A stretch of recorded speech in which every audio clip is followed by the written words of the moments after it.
최승자라는 시인이 있습니다. 그의 시집 서른이라고 하는 시집에는 30살이란 시가 수록되어 있습니다. 이렇게 시작되어 있습니다.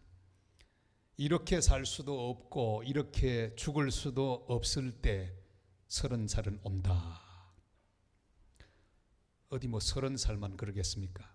40살 되는 것도 정말 쉽지 않습니다. 50살 될 때도 정말 어려움이 많이 있습니다. 예수는 쉬운 줄 아십니까? 일은 역시 쉽지 않을 것입니다. 80살 맞이하기도 그렇게 쉽지 않을 것입니다. 완벽한 만족 가운데 맞이하는 나이는 이 땅에 존재하지 않습니다. 살다 보면 정말 이렇게 살 수도 없고 저렇게 죽을 수도 없는 그런 어려운 상황을 만나게 됩니다. 그것이 우리 인간의 삶이라고 말할 수 있습니다. 바벨론 포로로 끌려간 이스라엘 민족의 삶도 그것과 비슷했습니다. 주전 586년 예루살렘이 바벨론의 느부갓네살 왕에 의하여 망했습니다. 그리고 포로로 다 잡혀갔습니다. 그렇게 살 수도 없고 그렇게 죽을 수도 없는 삶의 연속이었습니다. 그러나 놀라운 것은 세월이 흘러간다는 사실입니다. 여러분, 지금도 시간이 가고 있습니다. 어려움의 시간이 흘러갔습니다. 아무리 어려워도 이스라엘 백성은 죽을 수는 없습니다. 살아야만 했습니다. 역사의 수레바퀴가 굴러가는데 그것은 그냥 구르는 것이 아닙니다. 그 수레바퀴를 돌리는 분이 계십니다. 그분은 바로 오늘 우리가 예배하고 있는 만군의 여호와 하나님이신 줄을 우리는 믿습니다. 그 하나님이 역사의 수레바퀴를 돌리고 계십니다. 주전 539년 그렇게 승승장구하던 바벨론이 무너졌습니다. 새로운 강자가 등장했으니 바로 바사의 고레스 왕, 페르시아 혹은 지금 말로 말하면 이란입니다. 지금은 형편없는 나라가 됐지만 옛날에는 강대국이었습니다. 고레스 왕이 등장했습니다. 오늘의 말씀은 이렇게 시작되고 있습니다. 바사 왕 고레스 원년에. 여러분, 이게 참 놀라운 말입니다. 바사 왕 고레스 원년이 다가왔습니다. 우리 1절 말씀을 다 같이 읽겠습니다. 바사 왕 고레스 원년에 여호와께서 예레미야의 입을 통하여 하신 말씀을 이루게 하시려고 바사 왕 고레스의 마음을 감동시키시매 그가 온 나라에 공포도 하고 조서도 내려 이르되. 아멘. 아무리 힘들고 어려워도 하나님이 정해놓은 시간은 다가옵니다. 바사 왕 고레스 원년에 우리 한 사람 한 사람에게 모두 다 하나님이 정해놓으신 고레스 원년이 있습니다. 이스라엘 백성들에는 고레스 원년이지만 우리 각자에게 하나님의 정해놓은 또 다른 원년이 기다리고 있습니다. 우리의 모든 고통과 시련과 고난에는 그 시효가 있습니다. 아무리 힘들어도 그 정한 기간이 오면 모든 것은 끝이 날 것입니다. 모든 것은 풀리게 될 것입니다. 나는 풀 수 없지만 우리 하나님이 그 모든 것들을 풀어주실 것입니다.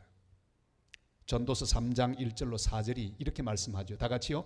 범사에 기한이 있고 천하 만사가 다 때가 있나니 날 때가 있고 죽을 때가 있으며 심을 때가 있고 심은 것을 뽑을 때가 있으며 죽일 때가 있고 치료할 때가 있으며 헐 때가 있고 세울 때가 있으며 울 때가 있고 웃을 때가 있으며 슬퍼할 때가 있고 춤출 때가 있으며 이렇게 계속되는 하나님 말씀입니다.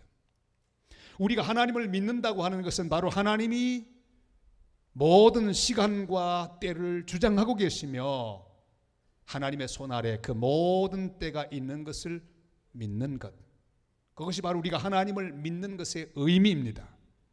하나님의 정한 시간이 있습니다. 시편 102편 13절이 이렇게 말씀하죠. 다 같이요. 주께서 일어나사 시온을 긍휼히 여기시리니 지금은 그에게 은혜를 베푸실 때라 정한 기한이 다가오미니이다. 아멘. 고레스 원년은 다가옵니다.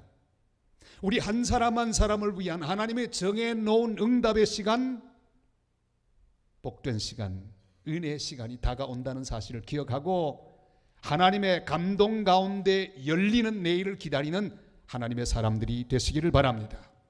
주님의 감동이 임하면 어떤 일이 일어날까요? 고레스 왕이 어느 날 자기의 왕자에 앉아서 생각합니다.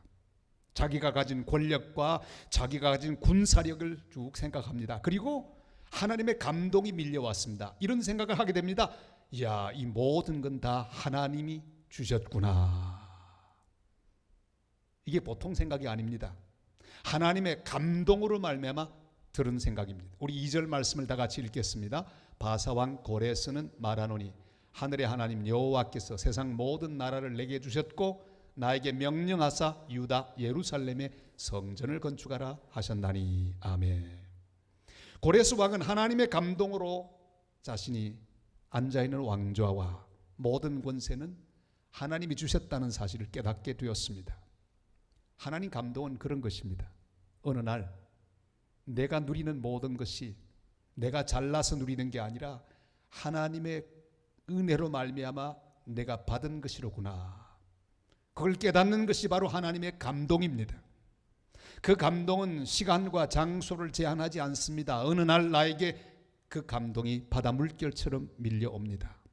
내가 누리는 가정의 행복도, 관계의 행복도, 물질도, 건강도 하나님이 주신 선물이라고 느껴지게 하는 것, 그게 바로 하나님의 감동입니다. 오늘 예배하는 시간, 이런 하나님의 감동이 물결처럼 밀려와 주님을 노래하고 감사하는 시간이 되시기를 바랍니다. 호커스라고 하는 믿음 좋은 자매가 있었습니다. 어느 날 가만히 앉아 생각합니다. 햇볕은 따뜻하고 자기 남편은 정말 모범적인 남편이고 자기를 사랑하고 아이들은 잘 커주고 물질의 문제도 없고 건강의 문제도 없는 행복함을 느꼈습니다. 근데 한참 자기 주변을 이렇게 돌아보고 있는데 그 모든 것이 하나님의 은혜라는 사실이 느껴졌습니다. 감사한 나머지 그는 펜을 들어 노래를 짓기 시작합니다. 이렇게 그는 노래합니다. 주 음성 외에는 참 기쁨 없도다. 날 사랑하신 주 늘 계시옵소서. 기쁘고 기쁘도다. 항상 기쁘도다. 나 주께 왔으니 복 주옵소서. 주 떠나가시면 내 생명 헛되네. 기쁘나 슬플 때 늘 계시옵소서. 기쁘고 기쁘도다. 항상 기쁘도다. 나 주께 왔사오니 복 주옵소서. 이렇게 4절까지 계속되는 아름다운 찬송 446장을 그가 작사했습니다. 그는 모든 것이 하나님께로부터 왔다는 사실을 깨닫습니다. 주님, 나는 매 순간마다 주님이 필요합니다. 원문에는 그렇게 되어 있어요. 주님이 주신 것을 깨닫고 그 주님께 감사를 드리는 복된 심정으로 찬송을 지었습니다. 여러분, 우리 인생에 좋은 일만 하나님이 주시는 것 아닙니다. 시련도 마찬가지입니다. 고통도 마찬가지입니다. 모두 하나님이 허락한 것입니다. 모든 것이 다 하나님이 주신 것이라고 하는 사실을 깨닫고 하나님 앞에 감사하는 성도들이 되시기를 바랍니다. 아나톨 프랑스는 여행을 이렇게 정의합니다. 여행은 장소를 바꾸는 것이 아니라 생각과 편견을 바꾸는 것이다. 지금 이 순간이 가장 소중해지는 경험, 그것이 바로 여행이다. 그렇게 말합니다. 여러분, 여행을 떠나게 되면 과거도 다 소용이 없습니다. 그 순간순간 내가 발을 딛는 장소 하나하나가 의미가 되어서 다가옵니다. 안내원이 막 가이드가 설명하죠. 그러면 현재 보고 있는 그것이 얼마나 귀한지 몰라요. 매 순간마다 보는 풀 한 폭이 나무 한 그루도 다 새로운 의미로 다가옵니다. 그게 여행의 묘미입니다. 우리 인생을 여행으로 볼 때 그렇습니다. 여행에서 일어나는 여러 가지 어려운 일도 사실은 굉장히 중요한 일, 의미가 있는 일입니다. 현재의 모든 것은 나에게 새로운 의미가 되어서 다가옵니다. 그래서 흔히 해프닝이라고 말하죠. 그건 뭡니까? 우연히 일어나는 일. 거기서 바로 해피너스, 행복이라고 하는 단어가 오지 않습니까? 우연히 일어나는 것처럼 보이지만 그것이 아닙니다. 우리 인생의 여정 가운데 하나님께서 허락하시는 그 일을 통해 하나님은 나에게 말씀하시고 내 인생을 참으로 가치 있는 인생으로 만들어 가시는 것입니다. 우리 인생은 여행과 같습니다. 모두 소중한 경험입니다. 버릴 것 하나도 없습니다. 이스라엘 민족의 바벨론 여행 고통이었습니다만 그러나 그 70년 여행은 정말 의미가 있는 것이었습니다. 시인 정호승은 풍경 달다라는 시에서 이렇게 노래합니다. 먼 데서 바람 불어와 풍경 소리 들리면 보고 싶은 내 마음 찾아간 줄 알아라. 풍경이 댕그랑 하면요, 바로 내가 너를 사랑하는 마음인 줄로 느끼라. 그런 시입니다. 여러분, 우리 인생에 댕그랑 거리는 여러 소리를 듣습니다. 흔들리는 소리, 때로는 고통의 소리, 시련의 소리가 들려옵니다. 그러나 이 모든 소리 가운데 우리를 사랑하시는 하나님의 음성을 들어야 합니다. 모두 하나님이 허락하시고 주신 시간이며 환경입니다. 바벨론 70년 포로 생활하고 있는데 하나님의 사랑의 풍경 소리가 계속 들립니다. 내가 너희들을 사랑한다. 고통스럽지. 그러나 지금 이 고통을 통해서 나 여호와 하나님이 참된 하나님인 것을 알고 내게로 마음을 돌리라. 나는 너희를 인도하는 여호와니라. 계속해서 그 바벨론 포로 생활 속에서도 하나님의 풍경 소리는 들려왔습니다. 이스라엘 백성들이 그 포로 생활하는 경험을 통해서 오직 하나님만 섬기고 하나님만 의지하는 백성으로 만들기 위한 하나님의 훈련은 계속되었습니다. 그래서 원래 만드신 목적대로, 세우신 목적대로 그들을 사용하기 위하여 주님은 그들에게 포로의 경험을 허락하셨던 것입니다. 우리 인생도 마찬가지입니다. 모든 것은 하나님이 주셨습니다. 내가 가진 재물도, 건강도, 내가 경험하는 모든 고난도, 시련과 고통도 하나님이 주셨습니다. 하나님의 감동이 임하면 모두 하나님이 주셨다고 하는 확신을 가지고 주님 앞에 영광을 돌리게 됩니다.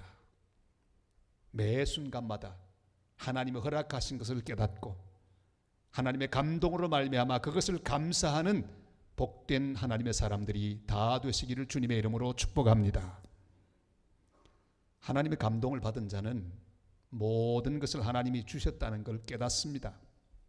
그뿐 아니라 그냥 주신 게 아니라 그 모든 것은 바로 하나님의 목적을 이루기 위한 것임을 깨닫게 됩니다. 하나님의 사명인 것을 깨닫게 됩니다. 고레스 왕의 경우는 바로 하나님의 성전을 건축하라고 하는 그런 귀한 사명으로 깨달아져 왔습니다. 우리 3절 말씀을 읽겠습니다. 이스라엘의 하나님은 참신이시라. 너희 중에 그의 백성된 자는 다 유다 예루살렘으로 올라가서 이스라엘 하나님 여호와의 성전을 건축하라. 이는 예루살렘에 계신 하나님이시라. 아멘. 하나님의 감동을 받은 자는 바로 자기가 서 있는 그곳에서 하나님 음성을 듣습니다. 그리고 사명을 발견합니다. 왜 내가 여기 있는지를 깨닫게 됩니다. 무엇하기 위해 하나님 나를 여기 세웠는지를 알게 됩니다. 그리고 응답합니다. 목적을 깨닫습니다. 그리고 그곳에서 하나님이 하라고 하는 일을 하는 사람으로 삽니다. 에스더가 그랬습니다. 그는 수산성 왕후로 살고 있었습니다. 어느 날 그는 자기가 왕후된 이유를 깨닫습니다. 민족이 바람 앞에 등불처럼 위기를 당했을 때 바로 이때야말로 자기가 하나님 앞에서 해야 할 일이 무엇인지를 깨달았습니다. 기도를 부탁하며 죽으면 죽으리라 이렇게 말하며 그는 당당하게 죽음을 각오하고 왕 앞으로 나아가 기어이 민족을 구원하는 거룩한 하나님의 도구가 되었습니다. 이사야는 성전에서 하나님의 부름을 받습니다. 내가 여기 있나이다 나를 보내소서. 그리고 하나님의 거룩한 도구가 되었습니다. 다윗은 전쟁터에 서서 하나님의 이름을 모욕하고 있는 골리앗을 보다가 사명을 깨닫습니다. 그리고 그는 하나님을 모욕하는 그 골리앗을 만군의 여호와 이름으로 나아가 물맷돌로 응징하여 여호와 이름이 그 들판에 높아지도록 하는 거룩한 일을 위하여 쓰임을 받았습니다. 700만 이상이 관람한 최근에 상영되었던 영화 인천 상륙작전이 있습니다. 그건 그대로 역사의 이야기입니다. 거의 첫 장면에 맥아더 장군이 참전 결정하기 전에 전선을 방문하는 그런 화면이 나옵니다. 한강 방어선에 와보니까 다 없어지고 한 소년병이 있습니다. 총도 없는 소년병이 벌벌 떨고 서 있습니다. 물론 저것은 사실과는 약간 다릅니다. 소년병이 아니었습니다. 20살이 넘은 일병이었습니다. 총은 들고 있었습니다. 이게 묻습니다. 바로 그 사람이 영화가 나오고 누구인지를 밝혀졌습니다. 신동수 일병이었습니다. 바로 저분이지요. 이런 상황 가운데 메가드가 묻습니다. 왜 너는 도망가지 않고 거기 있느냐? 신동수 일병은 말합니다. 상관의 명령이 없는 한 결코 움직일 수 없습니다. 나는 아직 후퇴 명령을 받지 않았습니다. 너의 소원이 무엇인가? 신일병은 대답합니다. 무기를 주십시오. 그래서 북괴 탱크와 대포를 부시게 도와주십시오. 그래, 내가 가서 꼭 보내겠다. 기록에 의하면 그 신일병의 말이 메가드의 참전 결정에 큰 도움이 되었다고 합니다. 여러분, 사명은 그런 것입니다. 내가 서 있는 그곳에서 하나님의 음성을 듣는 것, 그리고 내가 해야 할 일을 하게 되는 것, 그게 바로 사명입니다. 하나님께서 내게 주시는 음성이 오늘 예배하는 이 시간에도 들려질 수 있기를 바랍니다. 고레스는 하나님의 감동을 받았습니다. 그래서 그가 가진 모든 것이 하나님께로부터 왔고 하나님의 전을 세우도록 돕기 위해 왕의 자리에 있는 것을 알았습니다. 주님은 우리 각자의 장소에 세우셨습니다. 우리 각자에게 사명을 주셨습니다. 부르신 곳에서 주의 복음을 전하고 주님의 이름을 영화롭게 하기 위하여 우리를 세워주셨습니다. 나를 통해 주님이 하실 일을 감당하는 복된 성도들이 되시기를 바랍니다. 주님께서 불러주신 부름에 합당하게 응답하며 주님, 내가 여기 있나이다. 바로 이 일을 위하여 저를 불렀군요. 저를 드립니다. 이렇게 헌신하며 주님 앞에 응답하는 복된 성도들이 되시기를 주님의 이름으로 축복합니다.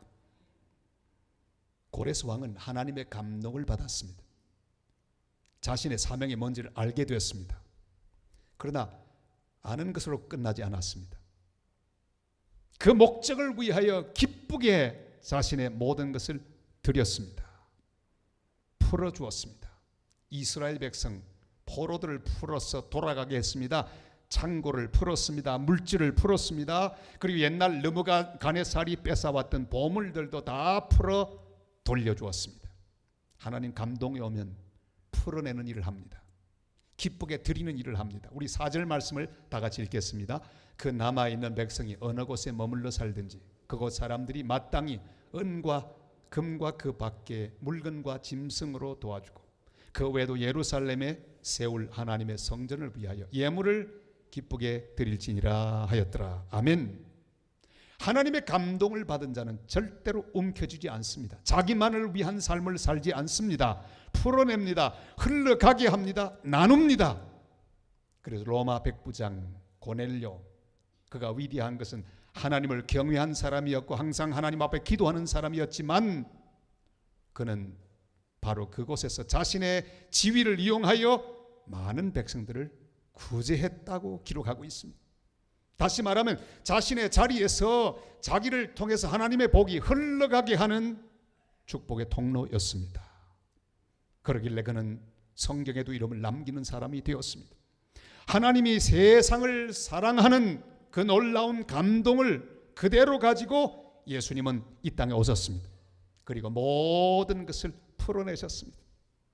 죄인도 원수도 창녀도 병자들도 우리 주님은 사랑으로 풀어내고 또 풀어내셨습니다. 그들을 고치고 그들을 세우고 그들에게 새로운 인생을 선물하셨습니다. 그리고 십자가 위에서 마지막 피 한 방울까지 다 흘러내리게 하셨습니다.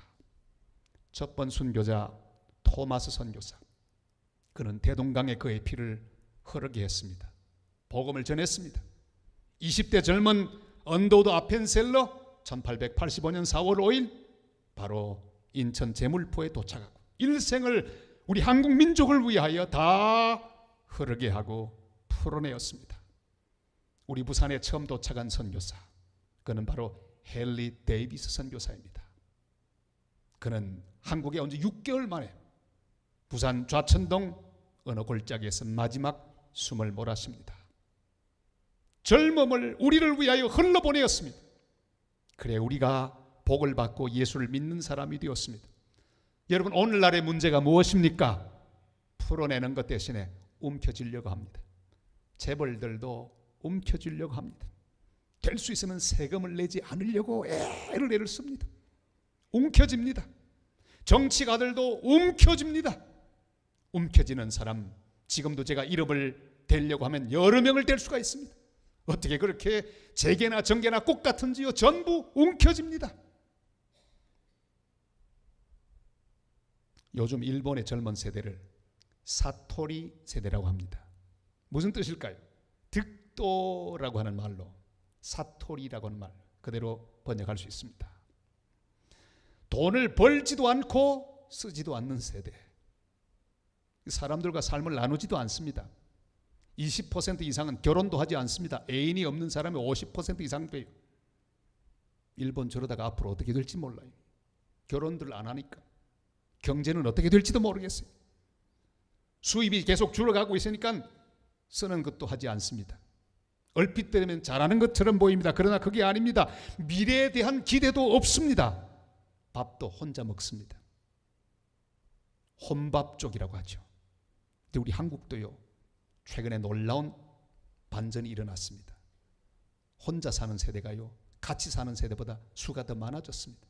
혼자 밥 먹는 사람이 얼마나 많은지요. 슈퍼마켓에 가면 혼자 먹는 메뉴가 얼마나 많은지 몰라요.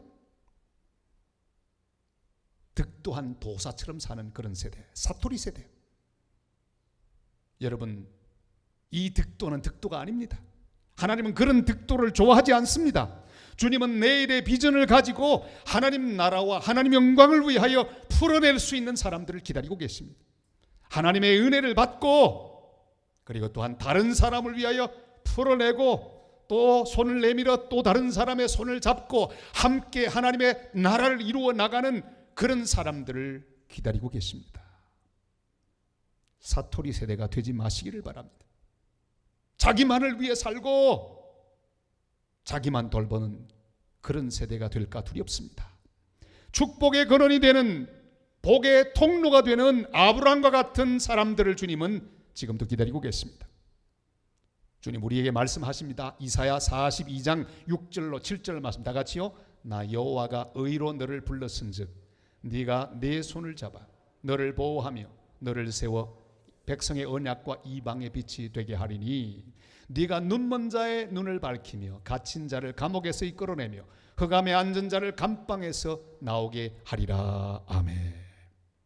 우리 하나님의 감동을 받은 성도들에 의하여 지금까지 우리 교회는 세계 곳곳에 여러 교회를 세웠습니다. 여러 명의 선교사를 보냈습니다.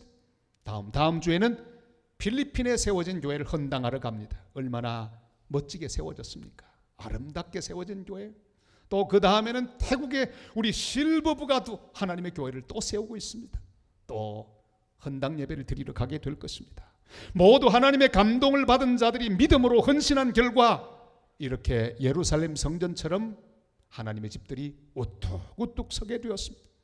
주님 다시 오실 때까지 우리는 계속해서 하나님의 감동을 따라 선교사를 보내며 열방의 교회를 세우고 어려운 이웃들을 구제하고 나누는 사역을 열심으로 감당하는 복된 교회와 성도들이 되기를 주님의 이름으로 축복합니다.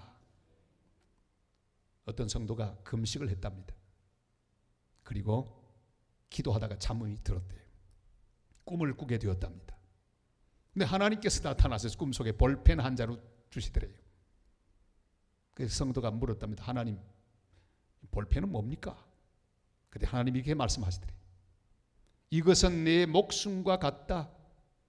이렇게 조금밖에 남지 않았다. 아무 것이나 함부로 쓰지 말고 귀한 것을 쓰거라. 네 목숨도 아끼면서 귀하게 사용하거라. 목숨 볼펜. 사랑하는 성도 여러분, 모두 하나님께서 주신 것입니다. 우리의 목숨, 우리의 인생도 많이 남아있지 않습니다. 넉넉하지 않습니다. 아무렇게나 함부로 쓸 수 없는 귀중한 인생입니다. 우리는 가장 귀한 것을 위하여 써야 합니다. 하나님의 감동으로 내 인생에 허락하신 하나님의 은혜를 깨닫고 나를 보내신 사명을 위하여 남은 시간을 풀어내고 나누고 섬기고 드리며 구제하는 복된 삶을 살다가 주님 앞에 기쁨으로 서는 교회와 성도들 되시기를 주님의 이름으로 축복합니다.